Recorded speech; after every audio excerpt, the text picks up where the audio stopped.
Que la grâce et la paix de la part de Dieu le Père et du Seigneur Jésus-Christ soient avec vous. Nous arrivons à la partie 8 qui a pour titre « Un ange qui est appelé Dieu ». Un ange qui est appelé Dieu. Avant de vous lire le texte qui dit ça, dans la Bible, les Saintes Écritures, j'aimerais vous informer qu'il y a des chrétiens rebelles. Les chrétiens rebelles. Ces chrétiens n'acceptent pas toutes les Écritures. Ils acceptent seulement les Écritures qui sont conformes à leur intelligence. Quand vous les lisez, quand vous leur montrez, les Écritures disent non, nous ne voulons pas écouter ces Écritures. Sans doute que une personne qui se dit chrétien, mais qui dit qu'il ne veut pas écouter les Écritures, que lui, il fait le choix des Écritures qu'il accepte, il accepte certaines Écritures, mais il rejette catégoriquement les autres. Cette personne, ce n'est pas un chrétien, c'est un rebelle. Un vrai chrétien accepte toutes les Écritures sans distinction. C'est pourquoi nous allons vous montrer une Écriture qui dit clairement qu'il y a un ange qui est appelé Dieu. Clairement. Pas dans des mots vagues, non, clairement. C'est le récit historique que nous lisons dans Genèse chapitre 48. Ce récit concerne Jacob, qui était vieux, qui était malade, il était tout près de mourir.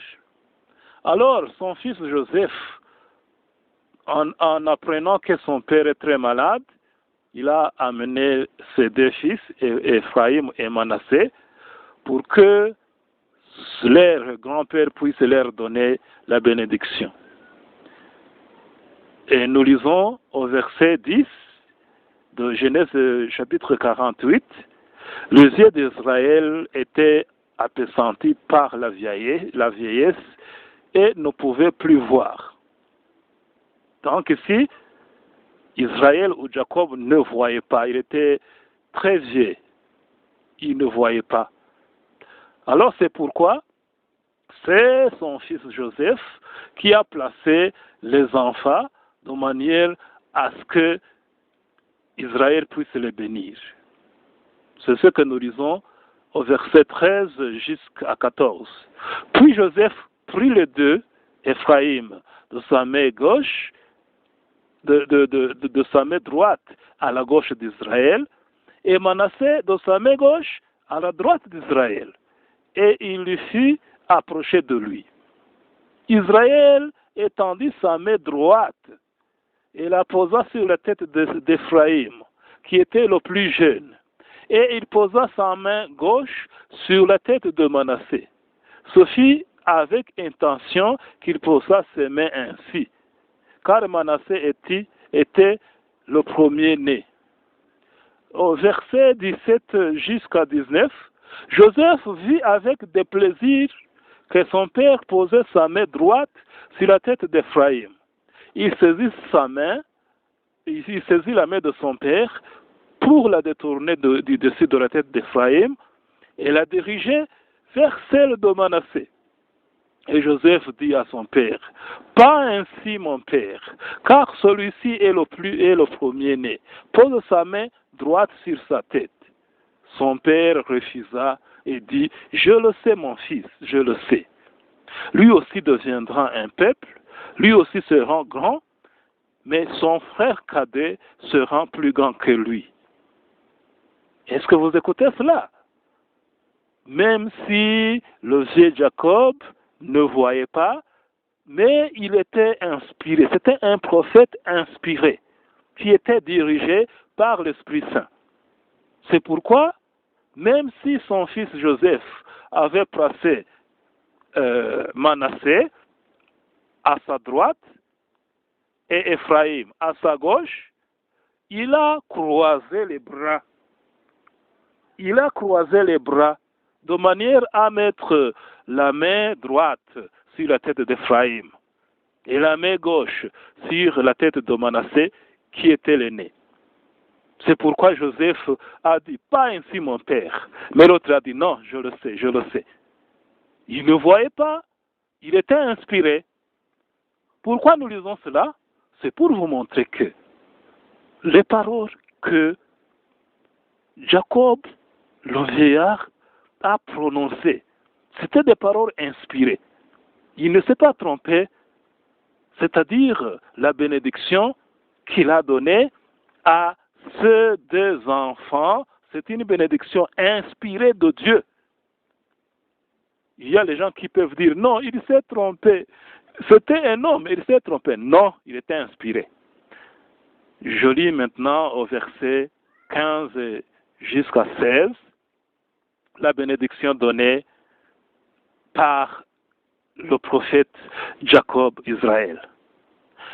Il bénit Joseph et dit, que le Dieu en présence duquel ont marché mes pères, Abraham et Isaac, que le Dieu qui m'a conduit depuis que j'existe jusqu'à ce jour, que l'ange qui m'a délivré de tout mal puisse, je répète le verset 16, que l'ange qui m'a délivré de tout mal bénisse ses enfants. Je répète la bénédiction.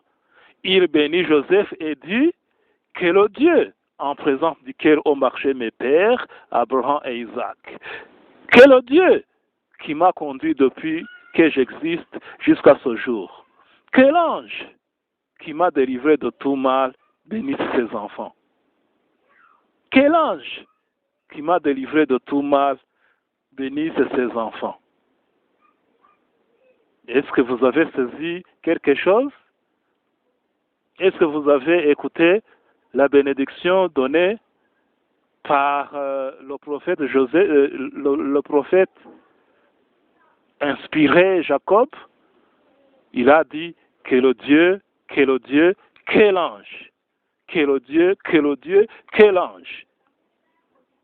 Je répète, que le Dieu en présence duquel ont marché mes pères, que le Dieu qui m'a conduit, que j'existe jusqu'à ce jour, que l'ange qui m'a délivré de tout mal bénisse ses enfants. Sans doute que celui qui a les oreilles, il a écouté. Ici, Jacob Israël bénit Joseph et ses enfants en disant que le Dieu, que l'ange. Sans doute que l'ange qui est dit ici, c'est Dieu. En aucun cas, le prophète inspiré, Jacob, ne pouvait pas bénir les enfants de son fils Joseph par l'ange, par exemple, Gabriel. Non, non, non. Il n'était pas idolâtre. Jacob n'était pas idolâtre. Il ne pouvait pas bénir ses petits enfants dans le nom d'un ange simple, un simple ange. Non. Il ne pouvait pas mélanger que le Dieu, que l'ange, et l'ange là est différent de ce Dieu qu'il parlait là en haut. Non. Est-ce que tu as saisi quelque chose? Donc, il y a un ange.